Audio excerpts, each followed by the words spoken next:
Bonjour à tous, je voulais partager une petite vidéo. C'est avec un logiciel qui fait des simulations de panne d'une chambre froide. Là, c'est sur une chambre froide qu'on est. Il y a une panne et puis en fait, il faut retrouver la panne avec une logique. C'est super réel. C'est vraiment comme il se passe quand on arrive en dépannage. Mais avant de commencer, si vous n'êtes pas abonné, n'hésitez pas à vous abonner, de mettre un like et de mettre un commentaire en bas de la vidéo et pour pas rater les prochaines vidéos car j'en ai plusieurs comme ça, des vidéos comme ça. Là c'est une chambre froide, je vais prendre les informations qu'on m'a données. C'est le client, il a téléphoné car le temps de fonctionnement de son installation ont considérablement augmenté. De plus, sa température de chambre froide n'est plus maintenue. Alors, il y a le temps de fonctionnement qui a beaucoup augmenté et la température de la chambre froide n'est plus maintenue. Il s'agit d'une installation de conservation de bananes. Il stocke du banane. Le fluide frigorigène utilisé est le R134A, on connaît très bien. La température préconisée de la chambre froide est de 15 degrés avec une humidité relative à 90%. L'installation est située dans un atelier où la température est environ de 30 degrés toute l'année. Il fait chaud. Ok. Trouver la panne en utilisant la logique de dépannage, inspection visuelle, mesure. C'est ce qu'on va faire ensemble.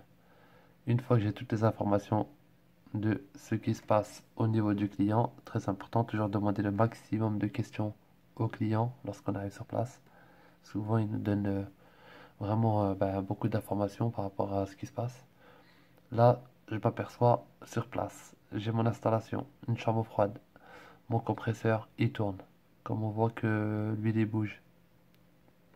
On a le condenseur qui tourne bien. On a l'évaporateur dans la chambre froide qui tourne bien. On se dit déjà là, c'est pas un problème électrique. Là, on se dit déjà, c'est un problème fluidique, un problème de froid. C'est pas un problème électrique. Sinon, on aurait un moteur ici qui fonctionne pas, ou le compresseur qui veut pas démarrer, ou le condenseur qui veut pas démarrer. En tout cas, c'est pas un problème de électrique. Ça veut dire qu'on va pas du tout regarder les mesures électriques, puisque ça ne nous sert à rien. On va commencer. La première des choses, ce que je fais moi, c'est brancher les monos. Lorsque je branche les monos, je vais découvrir l'ABP à 2,3 bars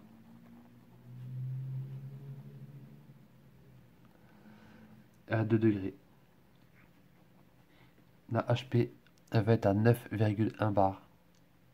Très bas, très très bas. Je trouve que c'est bas. 40 degrés. Ok.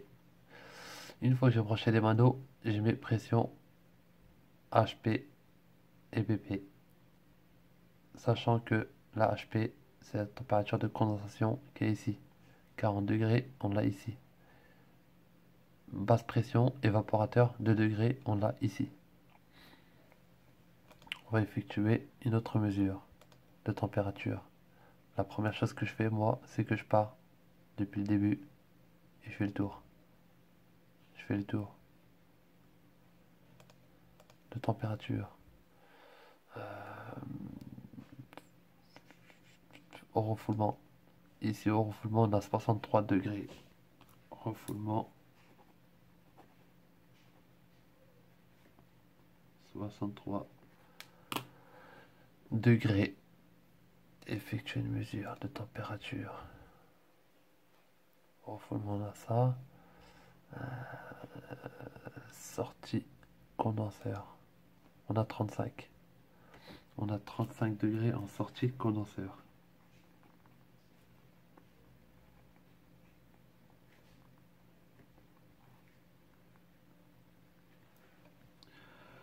On se dit que température de condensation, ici on avait 40. En sortie de condenseur, on a 35. Ça veut dire que le fluide hydrogène il se refroidit. Le sous-refroidissement qu'on appelle ici, température de condensation, moins température de sortie de condenseur, c'est un delta T de 4 et 7. Là, comme on a 40 ici, et on a 35 ici, on a 5 degrés, c'est-à-dire que le sous-refroidissement, il est bon.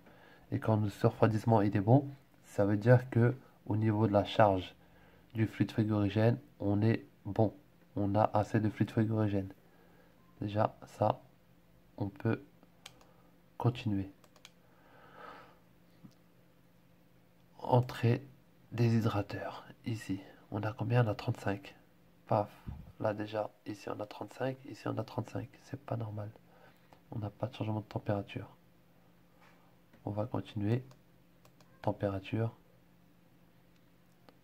Sortie des hydrateurs. Là on a 18. Oula. On passe ici à 35. Ici on passe à 18. Température, elle chute presque de 20 degrés. 17. D'accord, d'accord, d'accord.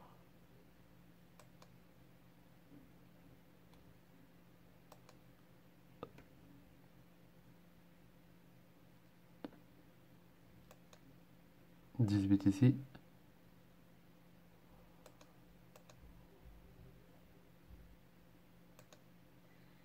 Air, évaporateur, on rentre à 18.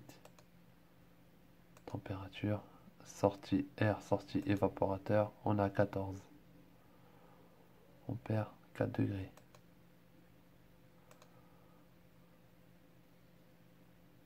Air, entrée condenseur, on a 30. Air, sortie condenseur, on a 35. Ok.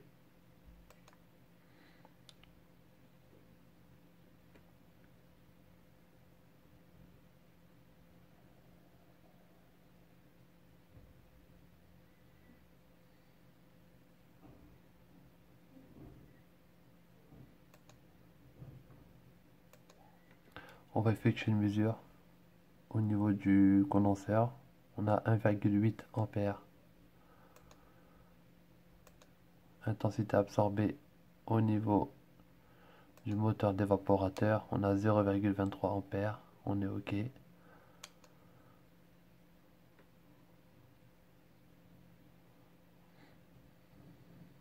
Moi, je pense proposer une panne.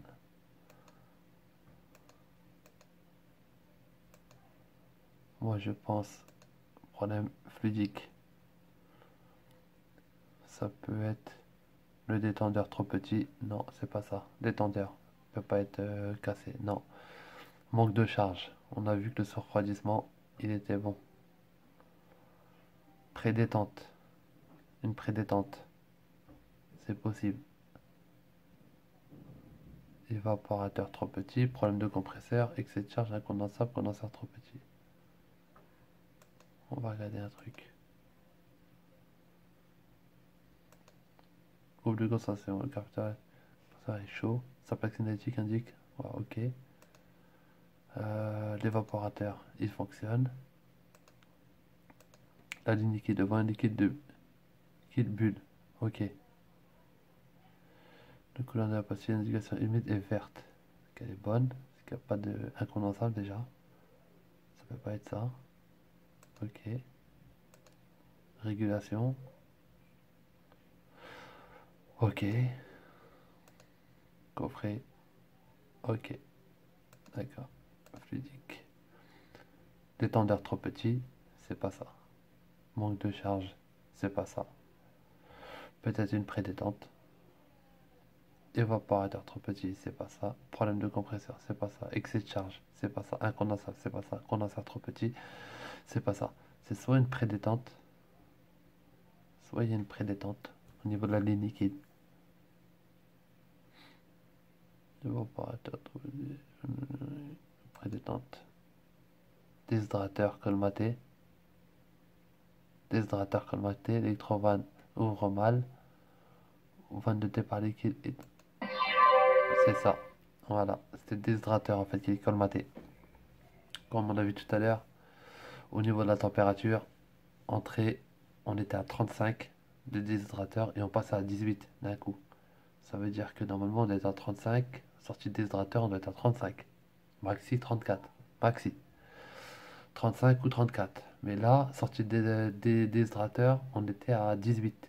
On avait 17 degrés de température. C'est pas normal. La panne est une prédétente due au déshydrateur colmaté.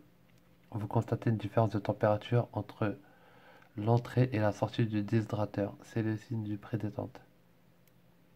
L'entrée de l'évaporateur est anormalement givrée. D'accord. Ouais. La puissance frigorifique diminue. La surchauffe augmente et la BP chute. La HP diminue légèrement. La température de chambre froide n'est plus maintenue. Voilà. Au cas où si un jour vous arrivez dans une installation et puis vous voyez une différence de température entre l'entrée du déshydrateur et la sortie du déshydrateur, une grosse différence de température comme on l'a vu ici, 35 degrés et on passe à 17, 18, c'est que le déshydrateur est colmaté. Voilà, ça c'était un petit exercice. J'en ferai un autre prochainement. Après, n'hésitez pas à vous abonner ou à liker ou à mettre des commentaires au niveau de la vidéo.